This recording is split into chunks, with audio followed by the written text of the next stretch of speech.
Imagine a world where the garbage truck stops coming. What would you do with your trash? That's right. We are about to discuss a topic that's often overlooked yet is absolutely crucial in emergency situations: waste management. As a seasoned prepper with ample experience in waste management, I can assure you that when it comes to bugging in, sanitation systems can indeed fail. And when they do, the heap of trash you've accumulated can quickly turn into a ticking time bomb. Now you might be asking, why is it so important? Well, waste poses serious health and environmental risks. It can contaminate your water supply, attract pests, and spread diseases. It's an issue that can't be swept under the rug. It's a reality we must face head-on, especially when survival is at stake. So where do we start? In this video, we're going to break down the strategies for managing three main types of waste: human waste, gray water, and general trash. First, we'll talk about human waste. A rather unpleasant subject, but one that's vital to discuss. We'll explore the risks of improper disposal and provide some DIY toilet options, from bucket toilets to composting toilets. We'll also cover burial methods and emphasize the importance of hygiene. Next, we'll tackle gray water. That's water from your sinks, showers, and laundry. We'll discuss how to reuse it safely and effectively and share some efficient disposal methods. Then we'll delve into general trash management. We'll stress the importance of reducing, reusing, and recycling right from the start. We'll talk about composting, burning, burying, and even creatively reusing your trash. We'll round off with some additional tips and considerations, including waste storage and long-term solutions. We'll even touch on the idea of turning waste management into a community effort. So are you ready to turn your trash problem into a well-managed system? Stay tuned as we dive into some practical solutions to tackle this problem. Improper disposal of human waste can lead to disease transmission and environmental contamination. It's a grim reality, but one that we need to address head-on when planning for emergencies. One of the first things to consider is creating a DIY toilet. The simplest option might be a bucket toilet. It's as straightforward as it sounds. A bucket with a toilet seat on top. You'll want to layer absorbent material like sawdust, peat moss, or kitty litter after each use to control odors and assist in decomposition. It's a no-frills solution, but it gets the job done. If you're looking for something a bit more advanced, there are portable camping toilets. These come in various shapes and sizes. Some even have flushable systems. They're relatively easy to set up and maintain, but remember, the waste will still need to be properly disposed of. For those looking to turn waste into something useful, a composting toilet could be a great solution. These toilets use a biological process to break down waste into compost over time. It's a more complex setup, but it provides a long-term solution and can turn waste into a valuable resource for your garden. Then there's the burial methods. The Catholic method is a simple one. Dig a hole 6 to 8 inches deep, do your business, and then cover it up. This method is best for one-time use. For larger groups or longer periods, you might consider a trench latrine. Just remember to keep these at least 200 feet away from water sources to prevent contamination. But no matter what toilet solution you choose, hygiene is paramount. Set up hand washing stations, use gloves when handling waste, and keep sanitizing solutions handy. Remember, your health is on the line here. As we've seen, managing human waste properly is crucial to your health and safety. So take the time now to plan and prepare. It's one less thing to worry about when the unexpected happens. Gray water, or water from sinks, showers, and laundry, can be a valuable resource if managed properly. Imagine for a moment a world where every drop of water is precious. Now, let's come back to reality. That's not too far from our current situation, is it? When you're bugging in, water resources can quickly become scarce. That's where gray water comes in. Gray water is the relatively clean wastewater from baths, sinks, washing machines, and other kitchen appliances. It may contain traces of food, grease, hair, and certain household cleaning products.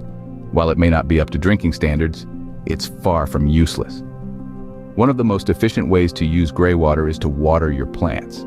Plants are pretty forgiving when it comes to water quality. They're not too picky about a bit of soap or food particles. In fact, these elements can even provide valuable nutrients. But remember, if you're using harsh chemicals or cleaning products, you might want to think twice before pouring that water on your plants. Another option for reusing gray water is flushing toilets. If you have a traditional plumbing system in place, gray water can serve as an excellent substitute for fresh water in your toilet tank. There's no need to waste potable water when gray water will do the job just as well. But what if you can't reuse your gray water? What then? Well, safe disposal methods come into play. Consider creating a simple DIY leach field or an evaporation bed. These systems allow gray water to be safely returned to the environment, minimizing any potential harm. So, the next time you're washing your dishes or taking a shower, think about that water going down the drain. That's not waste, that's a resource. And in a world where resources can be scarce, it's essential to make the most of what we have. Remember, every drop of water counts, especially in a survival situation. General trash can become a significant problem if not managed effectively. When we talk about waste management, we often overlook the basics: reduce, reuse, and recycle. These aren't just catchy buzzwords, but important principles to live by, especially when bugging in. Reducing waste starts with conscious decision-making. Opt for items with less packaging, choose reusable over disposable, and repair before you replace. The less waste you generate, the less you'll have to manage. Now let's talk about reusing. It's all about seeing the potential in what you might otherwise discard. That empty pasta jar? It's a perfect storage container. The old worn-out blanket? It can be repurposed into insulation, or even a makeshift rug. Remember, one man's trash is another man's treasure. Recycling is the third pillar. While it might be challenging to recycle plastic, metal, or glass while bugging in, it's certainly feasible with organic waste. Composting is a great way to recycle food scraps, coffee grounds, and yard waste. The result is nutrient-rich soil that can give a significant boost to your survival garden. However, not all waste can be reduced, reused, or recycled. So what do we do with it? That's where burning and burying come into play. Burning is a viable option for dry, non-toxic waste. It's quick, efficient, but remember, safety first. Always burn in a controlled environment and avoid burning plastics or treated wood, which can release harmful toxins. Burying is another method, suitable for non-biodegradable waste. It's important to follow proper techniques to prevent soil and water contamination. Choose a spot away from your living area and water sources, dig a pit, and ensure it's adequately covered. And lastly, let's not forget about creative reuse. This is the fun part, where you get to flex your creative muscles. Turn an old ladder into a bookshelf or fashion a broken chair into a planter. As we've seen, even your trash can become a resource if used creatively. Now that we've covered the basics, let's look at some additional tips and considerations. Waste storage, for starters, is a crucial aspect of efficient waste management. You'll want to designate specific areas for different types of waste. One for human waste, another for gray water, and yet another for general trash. This segregation not only keeps your living space organized, but also helps in controlling pests and managing odors effectively. Speaking of odor management, consider using natural deodorizers like baking soda or vinegar. These items are not only great for neutralizing nasty smells, but they're also safe for the environment. And remember, the key to pest control is maintaining cleanliness. Regularly cleaning your waste storage areas can help keep those unwanted critters at bay. Now let's talk about long-term solutions. If your bugging in situation becomes a permanent one, you might want to consider installing more advanced systems. Composting toilets, for instance, are a fantastic option for managing human waste. They not only eliminate the need for frequent disposal, but they also convert waste into a valuable resource: compost. As for gray water, larger-scale systems like constructed wetlands or sand filters can be great solutions. These systems filter and purify gray water, making it safe for reuse in your garden or for flushing toilets. Lastly, let's not forget the importance of a community effort. If you're in a situation where you're bugging in with a group of people, it's crucial to organize waste management efforts together.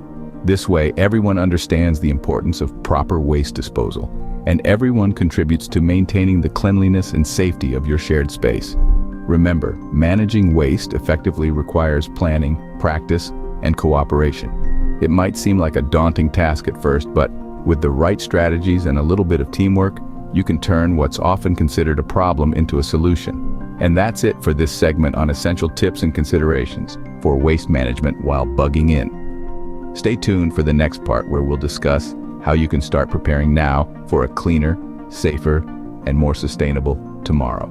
The time to prepare for waste management is now. It's one of those topics that may not be as exciting as learning survival skills or building a bug-out bag, but it's just as important. In fact, it's often the overlooked aspects of preparedness that can make the biggest difference when the chips are down. So, where should you start? Well, the first step is to make a plan. Consider your current living situation, the resources you have at hand, and the potential challenges you might face. This will help you determine the best methods for managing human waste, greywater, and general trash. Next, get hands-on. Try out different DIY toilet options, experiment with composting, and learn how to properly bury or burn trash. The more you practice, the more comfortable you'll be implementing these strategies when necessary. Education is also key. There are numerous resources available that delve into the nitty-gritty of off-grid living and sanitation. Books like the Humanure Handbook or the Waterwise Home are great places to start. Websites like the Humanure Forum or Greywater Action can provide a wealth of information. And there are even courses available online or in person that can guide you through the process. Remember, waste management isn't just about getting rid of trash. It's about minimizing waste, reusing what you can, and safely disposing of what you can't. It's about turning what could be a problem into a resource. It's about protecting your health, the health of your loved ones, and the health of the environment. And finally, don't forget that waste management can be a community effort. If you're in a situation where you're bugging in with neighbors or a group, coordinating your efforts can make the process more efficient and effective. We hope this video has inspired you to take action. Please share your own tips and experiences in the comments below. Let's learn from each other and prepare now for a cleaner tomorrow.